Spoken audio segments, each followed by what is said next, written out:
Eu quero ler com vocês Filipenses 3 e 13. Filipenses 3 e 13. Vamos ler juntos? Carta de Paulo aos Filipenses, capítulo 3, versículo 13. Irmãos, quanto a mim, eu não julgo que haja alcançado, mas uma coisa eu faço. Esqueço-me das coisas que para trás ficam e avanço para as que estão diante de mim. Olha, não foi um coach que escreveu isso. Talvez sim, porque ele foi treinador de Timóteo. Mas não foram os coaches que escreveram isso. É a Bíblia que está dizendo isso. Algumas pessoas estão dizendo, porque agora estão pregando o evangelho coach, porque pastores estão virando coaches e não sei o quê. É aquela confusão normal de pessoas que gostam de colocar rótulo nas coisas e nos outros. Mas a Bíblia é esse livro esse manual que nos ensina a viver, a maneira de viver.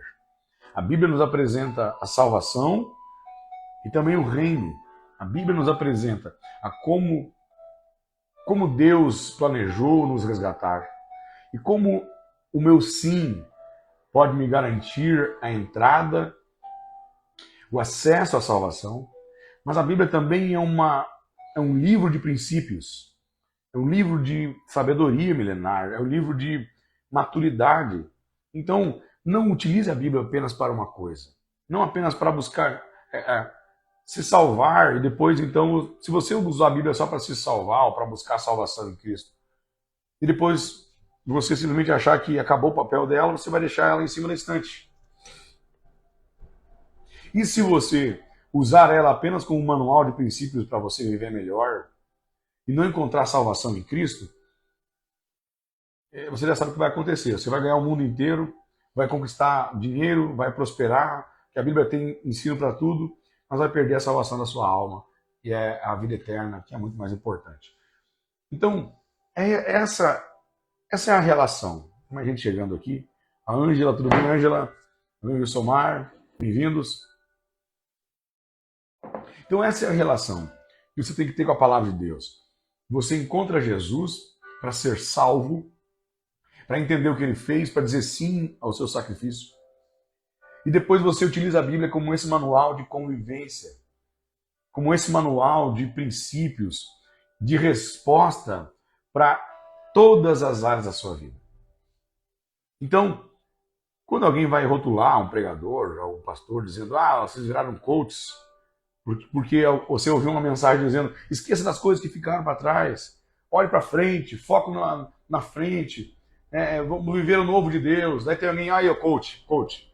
Então você chama o apóstolo Paulo de coach, porque foi ele que escreveu em Filipenses 3 e 13, dizendo, irmãos, uma coisa eu faço, eu esqueço-me. Olha, quando ele diz que se esquece, na verdade não é que dá um apagão na sua mente quando você encontra Cristo. Ou quando você tem um alvo, quando você está correndo para frente, isso não significa que o seu carro não vai ter retrovisores. Isso não significa que vai haver um apagão na sua cabeça, a ponto de você nunca mais lembrar de nada que aconteceu. Não é nesse sentido que Paulo está dizendo. Paulo está dizendo que ele provoca o esquecimento. Assim como o salmista, guarda o que eu estou te dizendo, o salmista diz assim, eu quero trazer à memória aquilo que me dá esperança.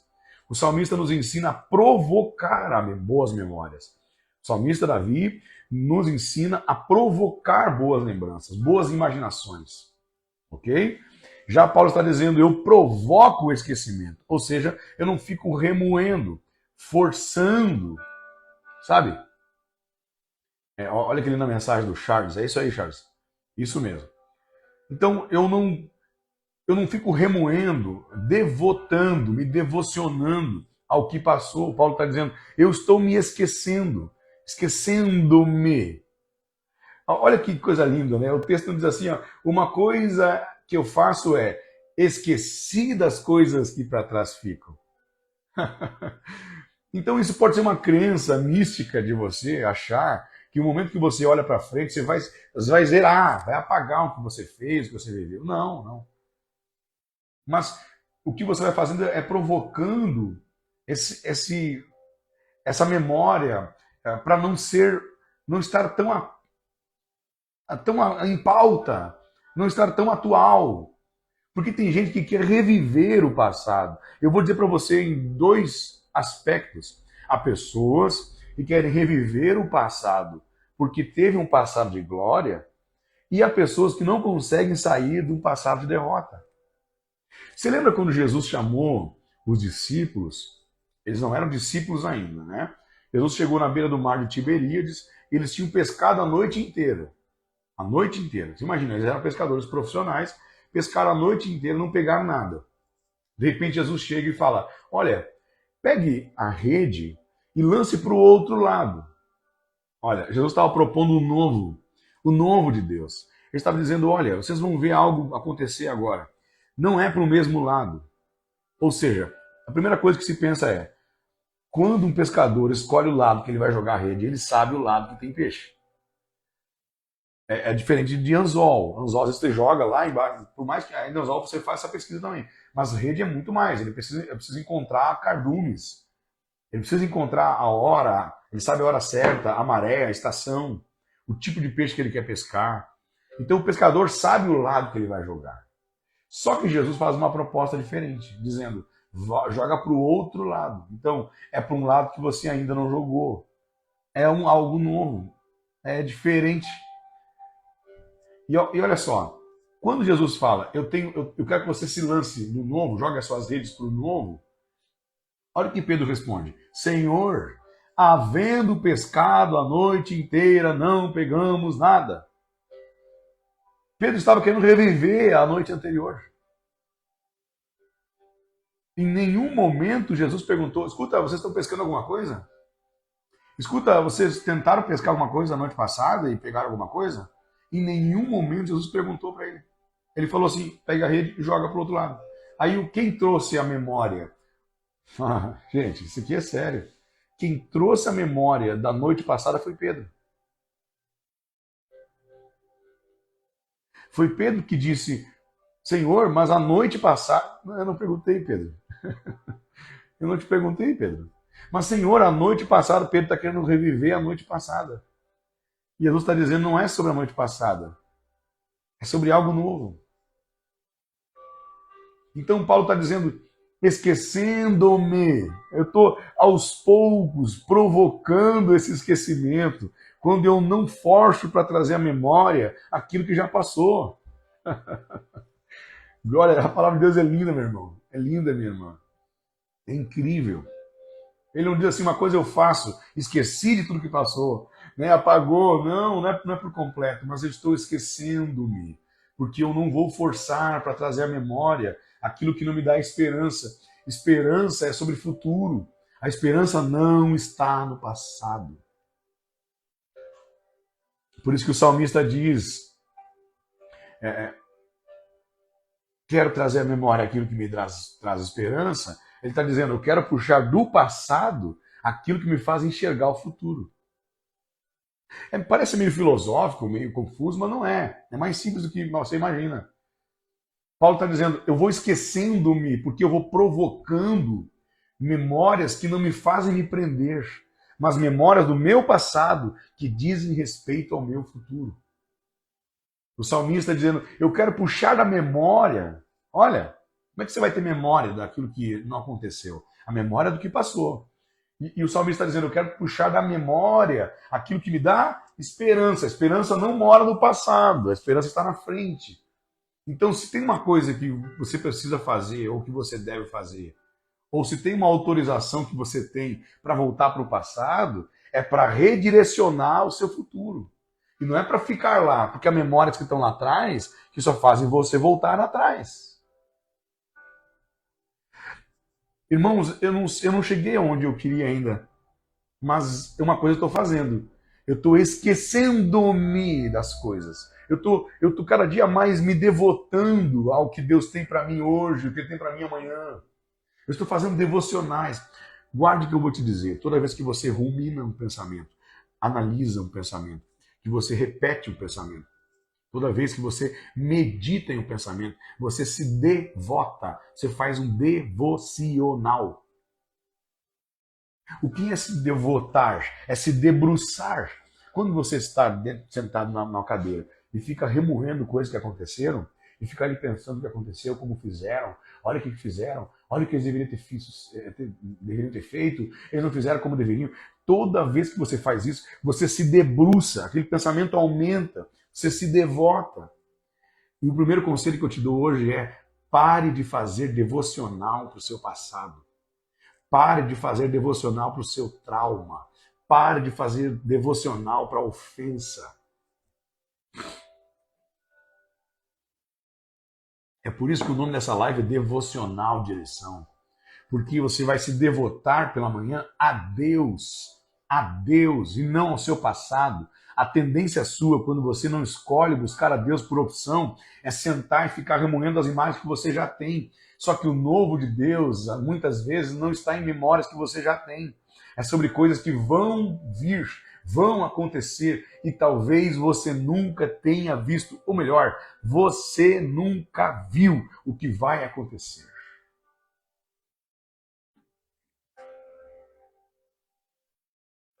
Não há esperança no passado.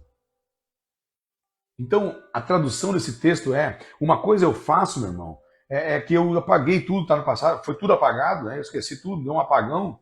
Aí quando eu encontrei Jesus no meio do caminho, cegou meus olhos, eu esqueci todo o meu passado. Não tem como. Inclusive tem uma outra passagem bíblica que Paulo vai dizer o seguinte: miserável homem que sou, quem me livrará do corpo desta morte? Ele está se referindo justamente à memória, à antiga natureza presente, ao homem morto que morreu para o pecado, que fede, mas que tenta voltar o tempo todo. Ele está se referindo a essas memórias que você tem do seu pecado, a sua queda. Ele está se referindo a pensamentos que são como hackers, são como anúncios patrocinados do inferno, onde vem na sua cabeça para fazer você crer que você não mudou. Uma batalha de argumentos. Lembra que eu sempre falo isso? Eu vou falar o resto da minha vida. Vou falar o resto da minha vida sobre isso. É uma batalha de argumentos, onde aqueles pensamentos vêm dizendo: olha, você não mudou, é disso que você gosta, é isso que você é. Só que você já mudou, você já está no novo de Deus. E no novo de Deus não cabe você crer que está no mesmo lugar.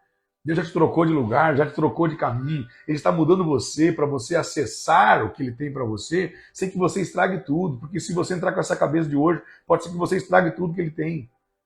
É preciso então que você passe por esse deserto mais comprido, para que não só a sua escravidão seja mudada para a liberdade, mas a sua mentalidade deixe de ser uma mentalidade de escravo e seja a mentalidade de alguém livre.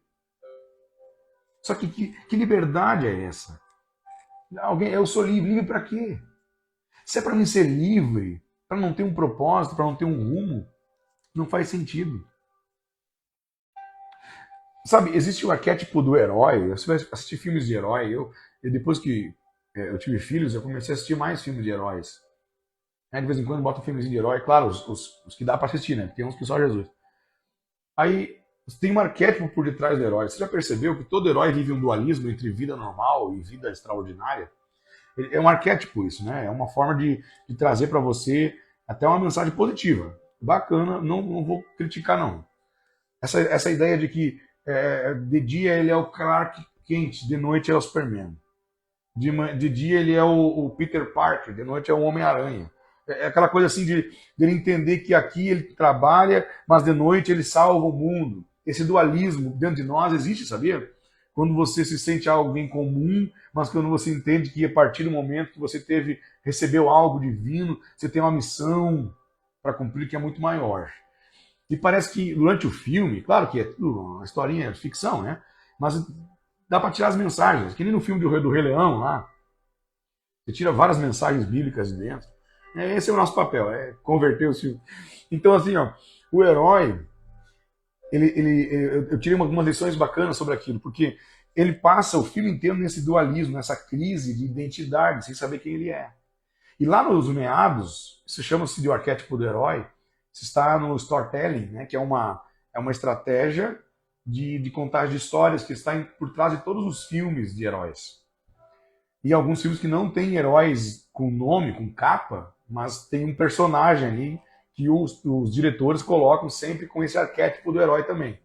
Tem uma etapa do filme que é a última etapa, que é a crise maior, quando ele larga a capa, quando ele deixa tudo, ele diz, não quero mais ser herói, vou ser eu mesmo, vou ser normalzinho.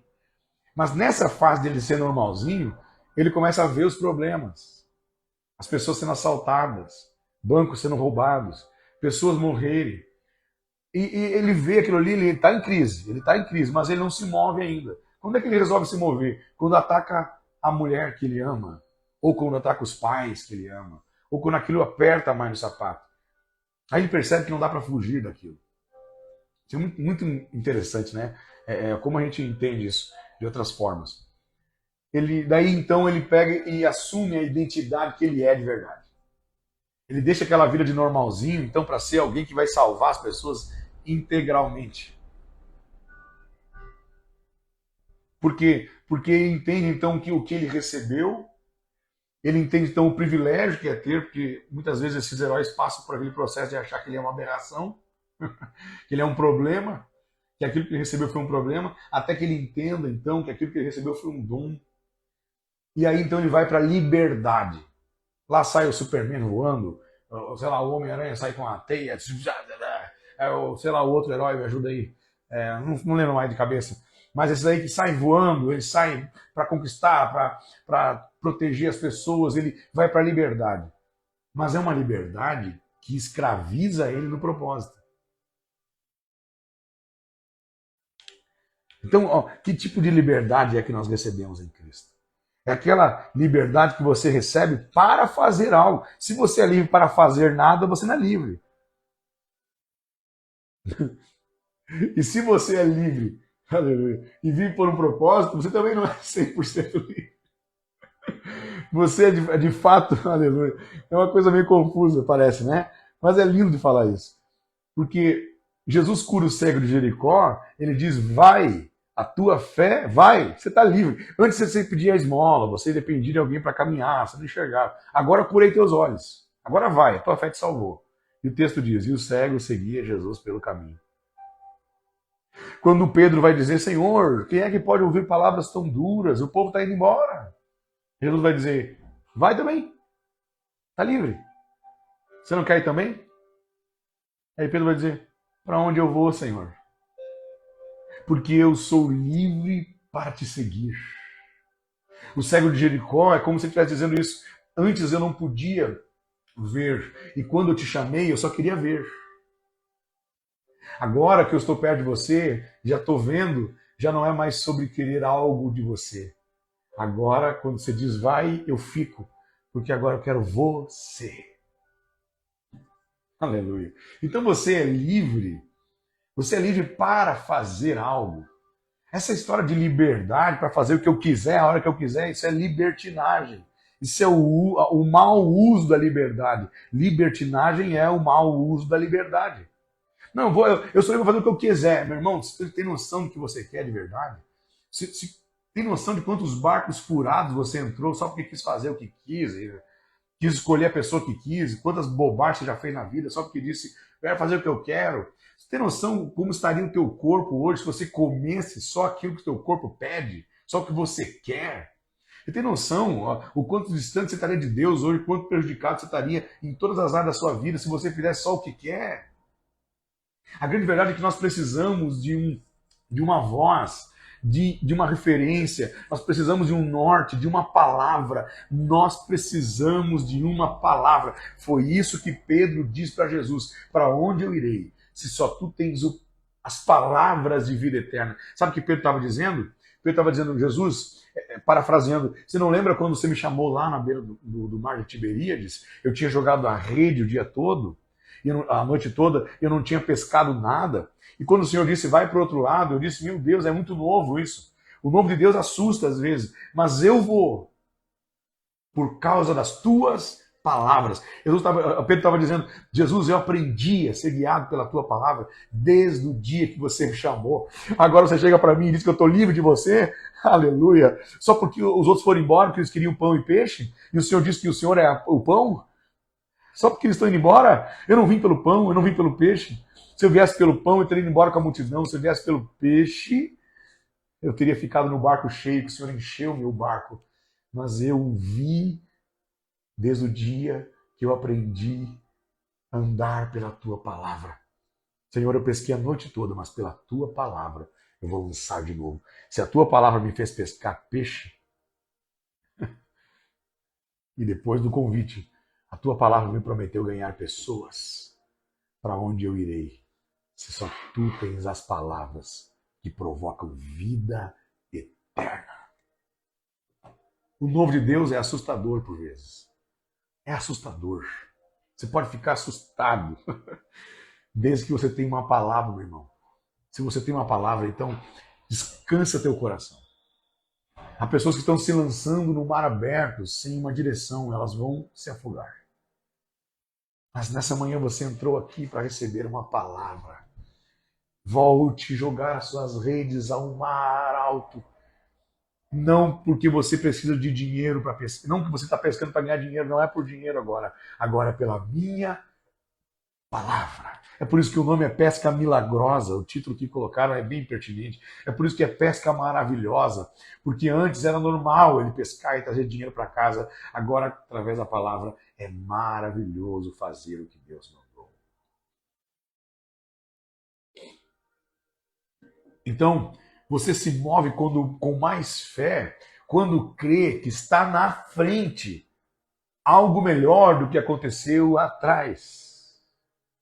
Então você acelera, você faz mais rápido, vai mais longe, não desiste quando percebe que está na frente algo completamente diferente do que aconteceu lá atrás.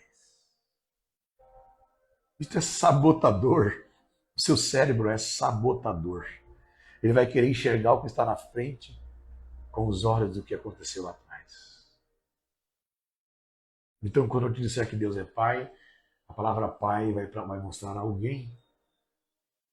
Quando a Bíblia diz que Deus é o seu sumo pastor, Jesus é nosso sumo pastor, a palavra pastor vai vir a alguém.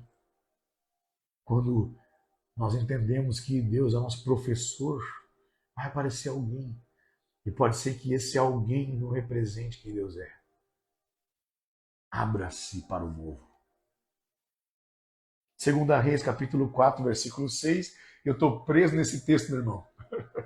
E sucedeu que, cheias que foram as vasilhas, disse a seu filho, a mulher, a viúva de Eliseu, ao viraram para o seu pouquinho, um vaso emprestado. Os vasos se encheram. Ela encheu todos os vasos que conseguiu emprestado. Então ela pede para os filhos, filhos, trazem mais vasos. Mas o rapaz diz, não há vasilha alguma. Então o azeite parou. O azeite não parou enquanto tinha estrutura para ele descer. A pergunta que eu te faço é, quantos vasos? Porque, olhe para cá, viver no novo de Deus é enxergar pela fé. É enxergar de olhos fechados. A fé tem seus próprios olhos. A fé é enxergar pelos ouvidos. Se lançar no novo de Deus é apostar. Olha a aposta que ela fez. Eliseu falou assim, ó, vai. Você sabe a história, né? A mulher estava endividada, os seus filhos vão ser levados como escravos, porque o marido morreu, deixou uma dívida, e ela não tinha nada em casa, ela sai de casa procurar o profeta diz o que você tem em casa, ela diz um pouquinho de azeite. Aí ele fala, então pega esse azeite, entra na sua casa, fecha a porta, pega todos os vasos emprestados que você conseguir e começa a virar esse azeite. Por quê? Depois de você terminar, ele não explicou, né? Mas no finalzinho ele foi dizendo, você vai pegar, vai encher esses vasos, vai vender esses vasos e você vai pegar o dinheiro, pagar as dívidas e viver do resto. Eliseu está dizendo, o resto é a sua empresa que está sendo aberta agora. Então, você vai começar a virar um pouquinho que você tem para você viver para você viver sobre o sustento desse movimento. Movimento de virar o que tens. Só que agora, meu irmão, presta bem atenção no que eu vou te dizer. Presta bem atenção. Para tudo um pouquinho. Dá um silêncio aí. Dá um silêncio aí, por favor. Não despreze o que eu vou te dizer agora. Quando Eliseu fala para ela, tudo é imaginação, porque ela está na frente do profeta. Ela está na frente do profeta. Ela não está na casa, não tem vaso na frente dela, não tem casa, não tem vizinho, não tem nada. Só tem um profeta. Ele está dizendo, pega vaso emprestado. O que aconteceu com a cabeça dela naquele momento?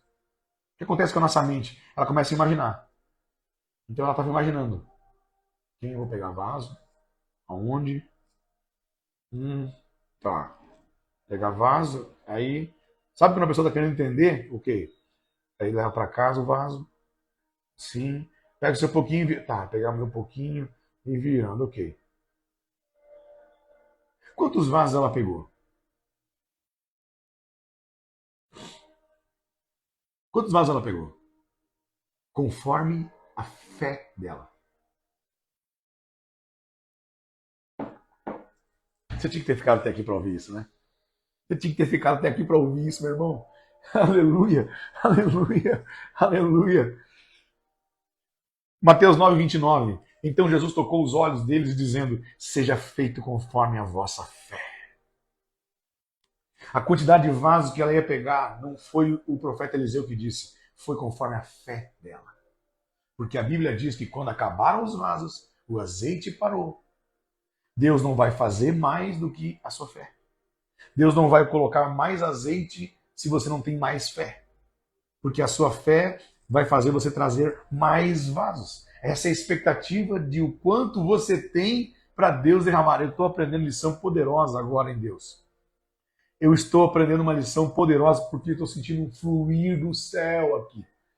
Aleluia. Sim, Senhor.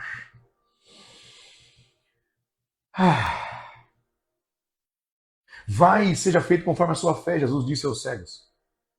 E agora o profeta Eliseu está dizendo, vai e pegue vasos. Eu não disse quantos vasos, ele só disse pegue vasos. Ela não sabia que o azeite só ia derramar enquanto tivesse vaso ali. Deus não vai desperdiçar o milagre dele. Ele vai fazer conforme a medida da sua fé. Então o papel de Deus é multiplicar o seu pouco. O seu papel é ter fé suficiente para crer que Deus pode fazer mais. A pergunta que eu te faço é, se ela tivesse um vaso a menos, Deus ia derramar azeite especificamente na medida dos vasos que ela tinha. Então ela teria um vaso de azeite a menos. E se ela tivesse um vaso a mais, o pouquinho dela ia sair um pouco mais para encher esse vaso a mais. Porque a medida da fé dela foi na quantidade de vasos que ela convidou, que ela pegou. Aleluia. Meu irmão, aqui eu inclusive aprendo. Você está entendendo? Você está entendendo o que Deus está falando essa manhã? Você está entendendo o que Deus está falando essa manhã? Você está pegando isso no teu espírito? Você está absorvendo isso, meu irmão? Não despreze, pelo amor de Deus. Isso é Deus que está falando. Pegar vasos é antes. Olha, pega o azeite e vai virando, depois vai procurar vaso. Não. Se você vai virando o azeite, olha aqui, isso não é fé. Imagina, ela vai virando o azeite, vai vindo, ó, tem que pegar mais um, filho, pega mais um. E bota aqui. Ah, vai vir mais. Pega mais um. Não, isso não é fé. Não. A fé é a certeza das coisas que se esperam. A fé é tratar as coisas que vão acontecer como já estando acontecendo. Olha, então vira o azeite, viúva, e vai vendo. Profeta Eliseu, ó, o profeta Eliseu sem fé também. Não querendo usar a fé dela também. O profeta sem fé é aquele assim, ó, vai vendo, vai botando um pouquinho, vai vendo, você vai encher. Ó, filho, eu acho que vai encher, só um pouquinho. Encher um vaso, meu Deus. Filho, pega outro vaso. Vamos ver mais um pouquinho. Olha, mais um vaso. Não. Vai e pega vaso. Você não sabe quanto vai descer. Vai e pega vaso. E a quantidade de vaso que tem na sua casa é a quantidade de azeite que vai descer, porque os milagres de Deus são na medida da sua fé. Eu desejo para você que Deus faça tudo na sua vida conforme a sua fé. Vai, a tua fé te salvou. Receba o milagre de Deus conforme a sua fé. Conforme a sua fé. Que aquilo que Deus tem derramado sobre nós seja conforme a nossa fé, porque será. Será conforme a nossa fé. E a nossa fé é o que, meu irmão? É dizer eu tenho fé? É escrever um texto dizendo minha fé é inabalável? Ou é através do que eu faço? Ou é através da quantidade de vasos que eu vou atrás? Ou é através das ferramentas que eu uso? É através do meu movimento que eu vou dizer? Você não vai dizer que tem fé através do discurso. Você vai dizer que tem fé através da sua atitude. Aleluia! E aqui eu aprendo uma lição poderosa de empreendimento. Você tem negócio próprio, você quer abrir um negócio, entenda que eu vou te dizer algo aqui, porque isso aqui é poderoso.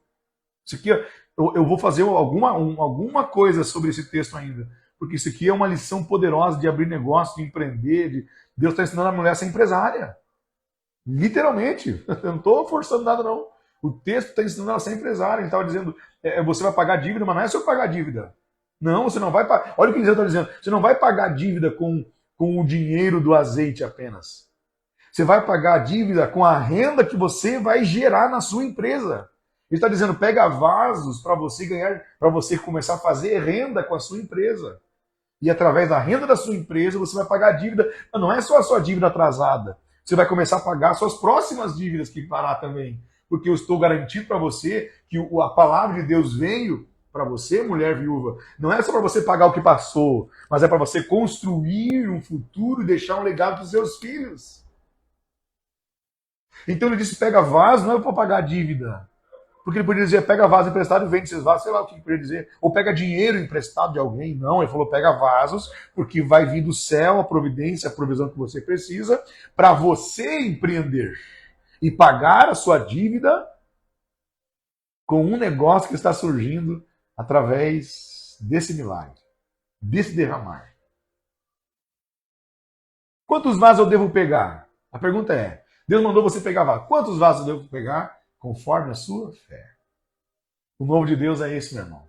Você não derrama o azeite e vai vendo se alguém vai ouvir ou não. Você não faz algo para Deus achando que vou esperar se alguém vai aparecer. Não, não, não, não, não. Você vai atrás de vasos. Aonde estão esses vasos? Eu estou vendo 20 e poucos vasos aqui. 20 e poucos vasos aqui online, 7 horas da manhã. Aleluia. Eu estou indo atrás de você para derramar o que Deus deu na minha vida. É bem pouquinho. É bem pouquinho que Deus tem me dado, mas eu tenho virado, eu digo para você, tem enchido muita gente. Aleluia. Sabe o que é o mais lindo? O mais lindo é olhar para você e dizer, Deus me deu para me encher. O mais lindo é ver você com pouco e ver o outro cheio. Esse é o que é o mais lindo. Aleluia. É ver que você ainda tem pouco, mas você precisa virar. Conforme a sua fé. Vamos orar. Pai, obrigado pela tua palavra. Obrigado pela tua presença.